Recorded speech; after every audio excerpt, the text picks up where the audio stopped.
Hey there, this is Ed Pisani again. I want to talk to you today about our first workshop series. This is what a lot of people get excited about. It's our resume workshop series. We're going to talk to you about creating a resume that will be effective for you to get a job. A lot of people pay hundreds and hundreds of dollars. And what we're going to do over the next several episodes is break down a resume for you so you can be successful in getting that job and beating out the competition. So let's get started.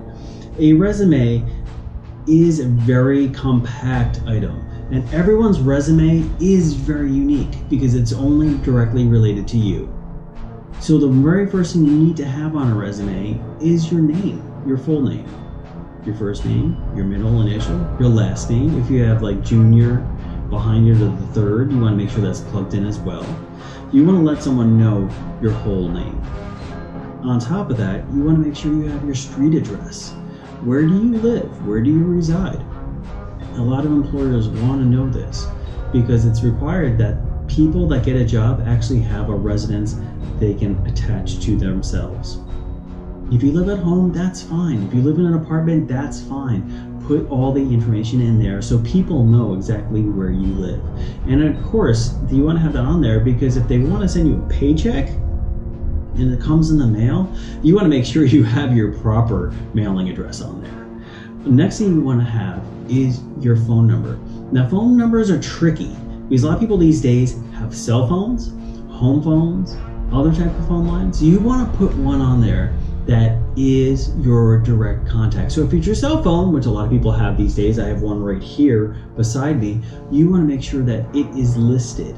You want to make sure on your telephone you don't put any crazy voicemail. You want to have it be very clean, very crisp, and very understandable. So you want to say, hello, this is your name. I'm sorry I missed your phone call. I look forward to reaching out to you again soon. Instead of having something crazy, some yelling and screaming, some yo, yo, yo, yo, you don't want to have that because it's a first impression upon you to the potential employer. And the second thing you want to make sure of, since you may be listening to your cell phone, if you text in full words. Don't use the 3-letter derivatives because not everyone knows what they are. Don't use emojis because not everyone will be apt to receive them. This is your first impression. Use nice, clean grammar. Okay, next, make sure you have an email address. An email address is very important because it covers all the different ways someone can reach out to you. What you want to do is you want to have an email address that is not tied to your social media. Set up a clean interview email address. Something with your first and last name at Gmail, at Yahoo, at Rocket Mail, whatever service you like. There's a lot of them out there, so you pick your own. But have it separate. Because what a lot of employers will do, and they won't say they're going to do this, they're going to take your email address and they're going to go on social media and they're going to see what you're doing, what you're posting. Because there's a lot of companies out there that want to have a good representation and they'll knock you right off the list right away if they don't feel you as a person represent them. So keep in mind, have that separate so it takes them a little extra step to try to find you. They may say, hey, they don't have social media. This is good.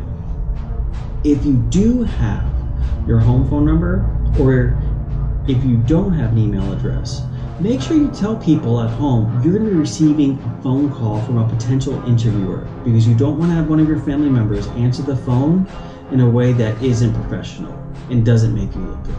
If you have someone else's email address, don't use it. Set up a second one and tie it to LinkedIn. Okay, well that's it for today. I know I covered a lot in a really, really brief period of time. This is the very first piece of the resume.